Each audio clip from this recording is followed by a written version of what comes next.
there, home cooks! Ready to take your cheesecake game to the next level? Today, I'm showing you how to make a delicious coffee cheesecake that's sure to impress. Let's dive right in. First up, the crust. You'll need 1.5 cups of graham cracker crumbs, 1/2 cup of sugar, 5 tablespoons of melted butter, and 1/2 teaspoon of salt. Mix those together in a bowl until well combined. Now press that mixture into a greased 9-inch springform pan, making sure to go slightly up the sides. Pop it in the fridge for at least an hour to set. Next, the filling.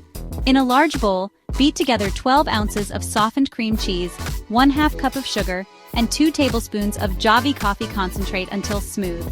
Add 2 eggs, 1 teaspoon of vanilla extract, and 1/2 teaspoon of salt. Mix until fully combined. Pour the filling into your chilled crust and spread it out evenly. Bake at 375 degrees Fahrenheit, or about 190 degrees Celsius, for 20 minutes. You want the edges firm and the center just a little soft. Let it cool at room temperature for an hour and a half. Now, for the sour cream topping.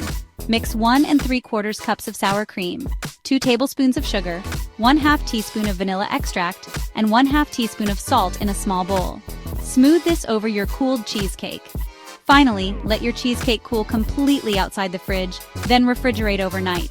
And there you have it, a scrumptious coffee cheesecake ready to be devoured.